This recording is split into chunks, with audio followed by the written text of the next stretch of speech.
你们好啊！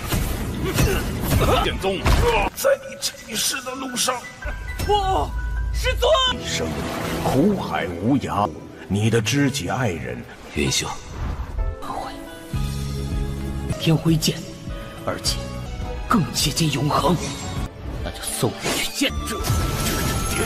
前世，师尊存在我才明白，把这里给我破！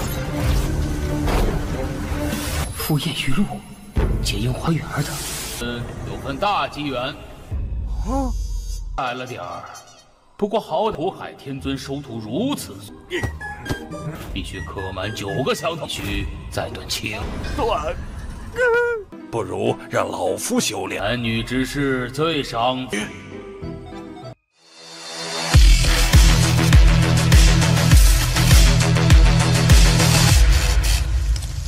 Halo semuanya, selamat datang di Ruang Sinema. Bagaimana kabar kalian semua? Semoga selalu sehat dan baik-baik saja. Sesuai jadwal, jadi pada hari ini kita akan kembali melanjutkan series Donghua Supreme God Emperor episode terbaru, yang mana ini adalah episode yang ke-535. Bagi yang mau bergabung dengan series ini, kita sudah sediakan playlistnya. Jadi kalian bisa dengan mudah mencari di mana episode awal dari series ini. Sebelum kita mulai episode terbarunya, kita akan melihat dulu apa saja yang terjadi pada episode sebelumnya, tepatnya pada episode 534. Sebelumnya, Muyun bersama yang lainnya telah bertemu dengan para ketua yang tengah berhadapan dengan penjaga istana, di mana dia itu tengah berusaha untuk mencegah orang-orang ini agar tidak dapat membuka gerbang di sana. Muyun yang memiliki rencana meminta para tetua untuk berhenti dulu. Namun, Yoyu yang memiliki harga diri begitu tinggi tidaklah sudi mendengarkan perintah dari Muyun, yang tentu saja Muyun tidak terlalu peduli dengan perkataannya. Saat jugalah Muyun memulai rencananya, di mana dia itu ingin membuat monster ini marah kepadanya. Selain itu, Muyun juga sempat menjahili Yoyi. Berhubung Muyun terus membuat monster itu marah, jadi binatang ini langsung saja melakukan penyerangan kepadanya.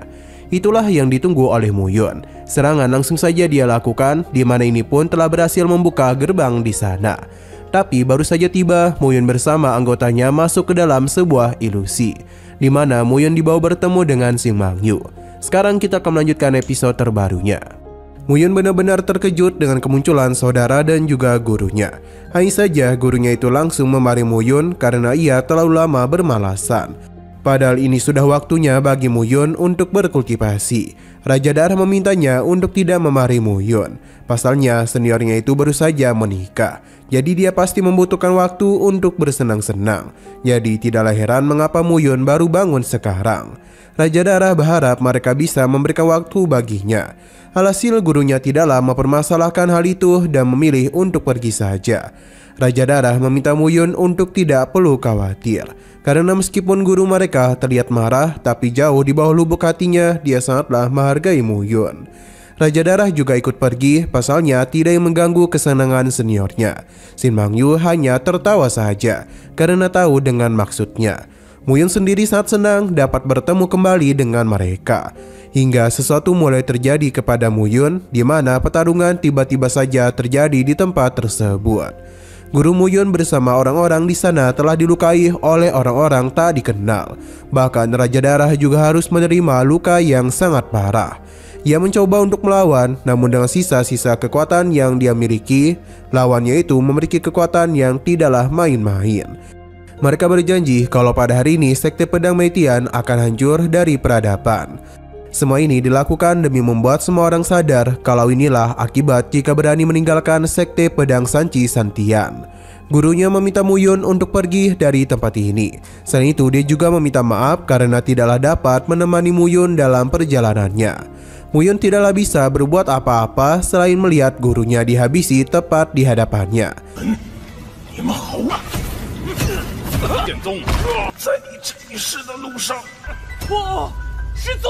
Tidak berhenti sampai di situ saja, namun dia juga melihat Raja Darah yang harus disiksa. Tidak ada kesempatan baginya untuk melawan balik, karena seluruh pedang ini sudah tertuju kepadanya. Dengan sisa-sisa kekuatannya, Raja Darah meminta Muyun untuk pergi, karena hanya dialah satu-satunya harapan yang mereka miliki. Muyun pun kembali kehilangan orang yang dia cintai. Di saat serangan hendak diarahkan kepadanya, Shin Mang-yu langsung saja mengorbankan tubuhnya untuk bisa melindungi suaminya. Hal tersebut tentu saja telah mengejutkan Muyun, karena bagaimanapun gadis yang baru saja dirinya nikahi kini telah menjadi korban. Shin Mang-yu merasa senang karena dapat menjadi istri Muyun meskipun hanya sebentar saja. Kehilangan semua orang yang ia cintai dalam satu waktu membuat Muyun begitu murka. Inilah rasa sakit yang dirinya rasakan ketika sebuah kehilangan melanda. Rasa sakit karena memiliki sesuatu yang penting namun langsung direnggut. Muyun akan hidup sendirian selama 9 generasinya akibat laut pahitan yang tidak berujung. Selama Muyun tetap berada di dunia itu, maka orang-orang yang dia cintai akan hidup abadi. Muyun pun kembali dipertemukan dengan Shin Mang-yu bersama yang lainnya. Tapi sepertinya ini adalah sebuah ilusi, yang mana kekuatan itu menginginkan Muyun tenggelam dalam tempat tersebut. Hanya saja Muyun sudah menyadari hal ini karena baginya inilah siklus hidup dan mati. Tidak ada namanya keabadian, karena hidup dan mati merupakan hal yang harus mereka miliki. Keabadian hanya dapat diraih oleh orang yang bisa mengayunkan pedang mereka ke langit. Dan mereka yang selalu ada di dalam ingatan lebih dekat daripada ilusi yang ada di hadapannya ini. Pada akhirnya Muyun telah berhasil menghancurkan ilusi di tempat itu. Selain itu dirinya juga telah berhasil keluar dengan ranahnya yang sudah berada di tingkat 5 Linbo. 苦海无涯，你的知己爱人云兄，天辉剑，而且更接近永恒。 Tidak hanya ia saja, namun Iku bersama yang lainnya juga telah terbebas. Di mana Iku yakin betul kalau gurunya lah yang menghentikan semua itu. Muyun senang karena Iku baik-baik saja. Selain itu dia meminta untuk tidak bertindak gegabah. Pasalnya bahaya sebenarnya mungkin berada di depan sana. Sesaat kemudian ada seorang tetua dari 4 dunia kecil yang penasaran sebenarnya Muyun ini memiliki trik licik apa hingga dapat mengalahkan kedua rekannya. Namun Muyun tidak meladeninya karena sekarang moodnya tidaklah begitu bagus. Tapi tetua ini masihlah terus berbicara kepadanya karena bagaimana mungkin dia memaafkan Muyun yang sudah menghabisi kedua rekannya. Karena ia tidak mau mendengarkannya, jadi serangan langsung saja Muyun lancarkan. Hal itu benar-benar membuat tetua ini sangat terkejut. Di saat dirinya tengah kesulitan menahan serangan itu, Muyun kembali meningkatkan serangannya yang mengakibatkan hal itu langsung saja membuat tetua ini meninggoy. Muyun kembali teringat mengenai ajaran yang dulu pernah gurunya ajarkan. Ia akhirnya mulai memahami mengenai maksud gurunya, di mana teknik pedangnya itu mungkin digunakan untuk bisa menghilangkan semua keserakan dan ilusi yang ada di dunia ini. Ia juga harus melindungi orang-orang yang dirinya anggap pantas.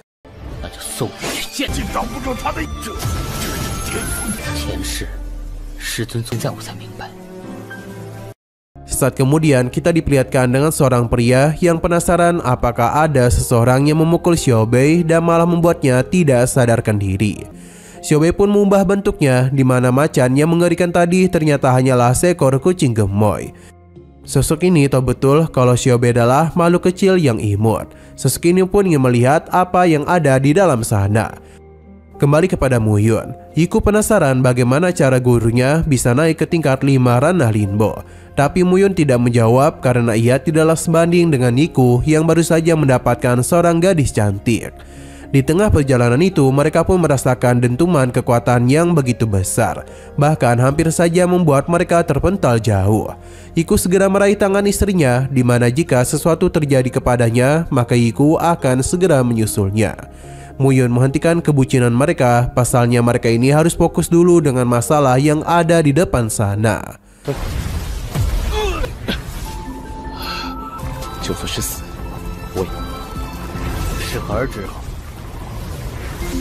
Muyun teruslah melakukan perjalanan hingga sesaat kemudian dia pun turun ke sebuah gua misterius, di mana ia meyakini kalau seharusnya inilah tempat harta karun paling dalam. Benar saja, di depan sana Muyun dapat melihat ada sebuah peti misterius. Entah ini peti mati atau bukan, namun yang pasti Muyun akan selidiki terlebih dahulu. Akan tetapi tiba-tiba saja muncullah sebuah formasi langka.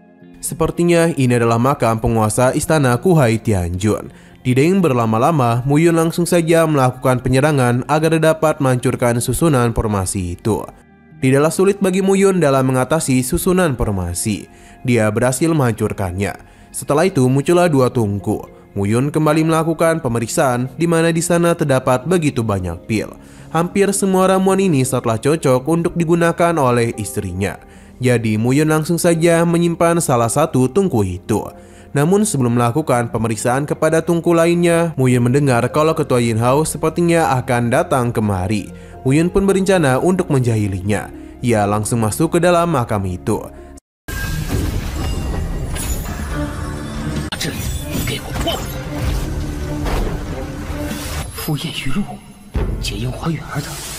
Sedangkan Yin Hao tidak datang sendirian karena dia bersama dengan tetua Mo dan Miao. Mereka meyakini kalau ini adalah makam dari Kuhai Tianjun. Ketua Mo yang melihat tungku di sana langsung saja mengambilnya. Hal itu tidaklah dibiarkan oleh Yin Hao, karena bagaimanapun ia juga menginginkan tungku tersebut. Alhasil, kedua ketua ini mulai saling berebut satu sama lain. Hingga semua itu dihentikan oleh suara yang berasal dari peti mati. Yang mana mereka penasaran siapakah itu. Tentu saja ini adalah Muyun yang tengah mengubah suaranya. Ia memperkenalkan dirinya sebagai Kuhai Tianjun. Jadi seharusnya para ketua memberikan hormat kepadanya. Ketua Mo merasa kalau ini adalah sisa-sisa jiwa dari Kuhai Tianjun. Muyun membenarkan hal itu dan ia sepertinya lebih pintar daripada kurcaci di sana. Muyun memberitahu kalau dirinya masihlah menyimpan harta yang jauh lebih berharga. Yang dirinya maksud bukanlah tungku itu, melainkan hal yang jauh lebih besar lagi, di mana tungku itu hanyalah alat untuk kencingnya saja. Muyun pun berencana untuk memberikan mereka kesempatan dalam mempelajari teknik tertinggi dari Kuhai Tianjun. Yin Hao yang sangat tertarik pun menanyakan bagaimana cara dirinya agar bisa mendapatkan hal tersebut. Walaupun dirinya hanyalah sisa-sisa kekuatan saja, namun pada dasarnya Kuhai Tianjun masihlah dapat mewarisi tekniknya. Tapi meskipun begitu, dirinya memiliki beberapa persyaratan. Yin Hao pun langsung memohon untuk dijadikan sebagai murid. Tapi Kuhai Tianjun tidaklah dapat menerima murid begitu saja. Setidaknya Yin Hao harus bersujud sebanyak 9 kali. Yin Hao langsung saja membenturkan kepalanya sebagai tanda kalau dirinya benar-benar serius. Untuk tetua Miao sendiri melihat baju Muyun dan meyakini kalau ini adalah ulahnya.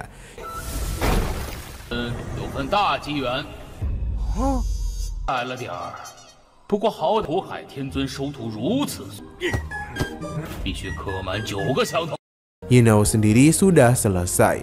Muyun masihlah belum puas. Ia meminta Yin Hao untuk melemparkan harta karun yang dia bawa karena dalam gitulah dirinya baru dapat diangkat menjadi muridnya.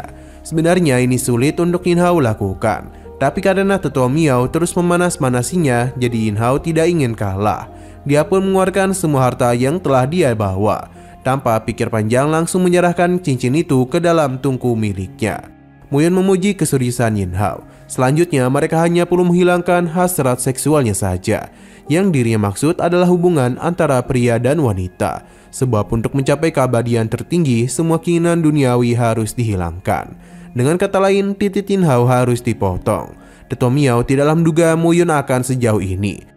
Tapi dirinya itu akan mengikuti permainannya. Berhubung Yin Hao belum mengambil keputusan, jadi tetua Miao lah yang akan melakukannya. Sedangkan tetua Mo masihlah belum tahu apa yang terjadi. Dia tidaklah menduga umat manusia akan begitu berani memotong kemaluan mereka hanya untuk kekuatan.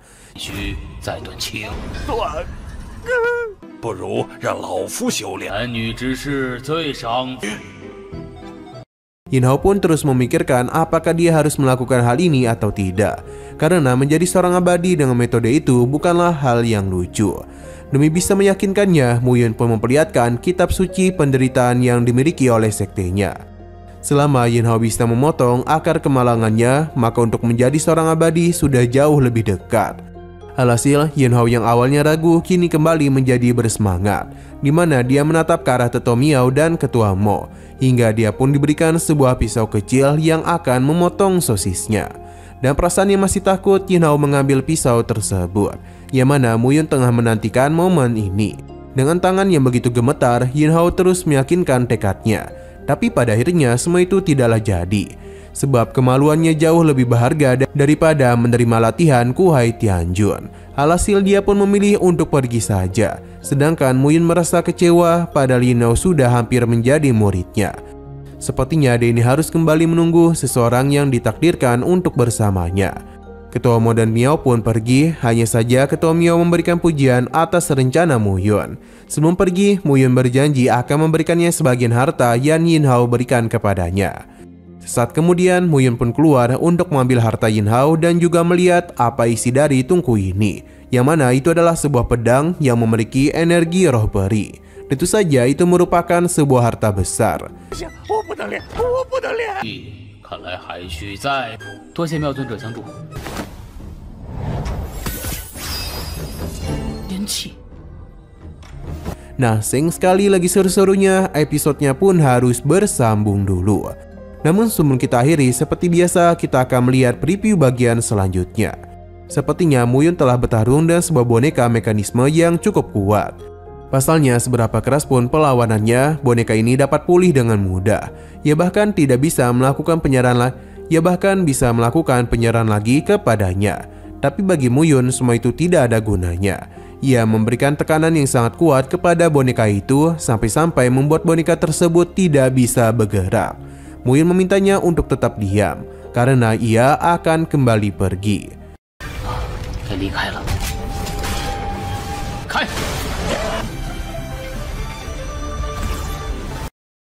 Oke, sekian dulu pada video kali ini. Untuk video selanjutnya akan segera hadir. Jadi bagi kalian yang ingin mengikuti series ini, langsung saja klik subscribe dan aktifkan loncengnya. Terima kasih yang sudah menonton video sampai habis. Jika kalian suka pada video ini, klik like dan share ke teman-teman kalian tentang channel ini. Dan ditunggu aja kelanjutannya. Oke, sampai jumpa di video selanjutnya.